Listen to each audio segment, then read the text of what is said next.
Uptown Girl Redoux. Chapter 1. Kurt missed the Warblers. Okay, that's not entirely accurate.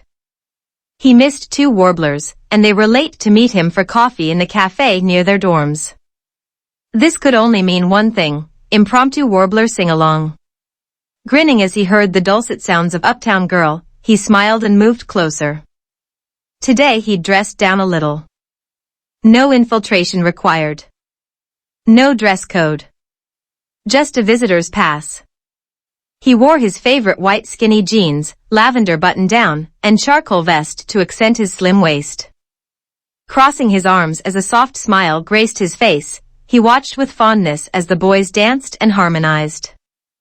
Leaning against the door jamb, he chuckled a little at some of the antics. They could be such hams during practices. How could anyone think anything otherwise? And this song? Talk about total opposites. He should be singing it to one of them. That thought brought a brighter smile to his face, but it hadn't felt the need to hide it, because he knew they were all too distracted to notice. He hadn't seen the new green-eyed boy, Sebastian Smythe, who had taken a keen interest in him, that was for sure. At least not until Sebastian snuck up and started singing to him, making Kurt's eyes go wide. Wasn't this familiar? Well, hell, wait. Where was this guy taking him? Shit, his body didn't seem to care that he shouldn't be dancing or singing with the enemy, especially the hot new lead of the enemy. He had a sweet, caring boyfriend back in his own Glee club. Still, he danced, sang, smiled, and played with the French teacher, who hugged Kurt once she saw him, before shooing them back to the club room. When the song ended, he was practically accosted by a group hug. What are you doing here? Seemed to be the biggest question. Followed, of course, by a resounding "Where's Blaine?" which made him roll his eyes. I was meant to meet up for coffee with my 2 favorite Warblers, but I got stood up. So I thought I'd come here and catch them, and maybe clip their little wings. He turns to look at Nick and Jeff with a raised brow. Both looked guilty and slightly fearful. Nick speaks first. Clip? No clipping please, Kurt. We'll be good. Jeff promised as he held his hands up pleadingly.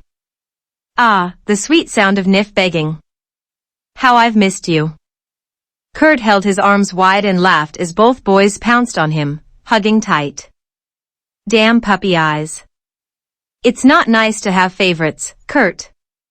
Thad pouted at the ex-member. You're here just for Nick and Jeff? Well, they're the only ones who call me, so yes. I am. They invited me up for coffee. I had a free afternoon, so I came. He sighed, shrugging a little, before sitting down. You all do know how entirely inappropriate that song is for you to be singing, right? If you guys got any less downtown, man, they'd have to tie sandbags to your ass to keep you from getting into the clouds. There's a reason he's a mechanic in the video. He snickers at their pouts. That's not the point. What did you think of it? The new guy cocked his head, smirking. Kurt narrowed his eyes a moment, looking the boy over. He was leaning on the desk, hands in his pockets. Long legs stretched out. It looked like he was slumping, but years of social training showed his spine was straight. I thought it was ironic. Musically flawless, as always, he praised. The others hooped. Nudging Kurt, Nick was quick to add. Would be better if we could get our countertenor back, though. Sebastian's head snapped up. His attention was already on the gorgeous boy who'd shown up to his practice, but he was the Kurt. Wait, you're the countertenor? Blackbird? Sebastian frowned suddenly. They couldn't be serious. He hardly looked like he had the vocal chops for that kind of range. Yup. He also sang an incredible rendition of Don't Cry for Me Argentina. People cried, Sebastian. One of the older Warblers added, sighing a little. How did we let you go, man? You're just mad that Blaine followed. Kurt huffed, playfully smacking at said guy's leg. We replaced Blaine. Another guy pointed to Sebastian. We haven't found another you. Sorry, boys, I'm haute couture. Kurt told them, a playful smile on his lips, then pushed at Nick and Jeff. You promised me coffee. I expect to be properly caffeinated. Let's go.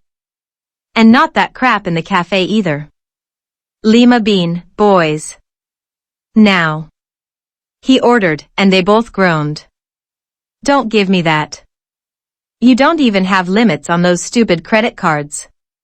You can afford my coffee addiction for one afternoon. Mind if I tag along? Sebastian added. The three stop, Nick and Jeff wide-eyed while Kurt is assessing the green-eyed boy with a steely stare. Fine. Seeing Sebastian's grin makes him add, but you may not buy me coffee. As you know, I have a boyfriend already. What you're planning won't be happening. Turning on his heel, Kurt leads the way out of the room. Stunned, Sebastian feels his heartbeat pick up. He's never really had a challenge before. Kurt had looked at him for less than a minute and instantly knew his endgame. Damn, Seb, he's got you in checkmate before you even started the game. Someone slapped him on the back. Grinning, Sebastian shook his head, looking at the others who were laughing. Oh no, boys. This is going to be a much better game. The stakes are higher, and my opponent and I might be equally matched this time.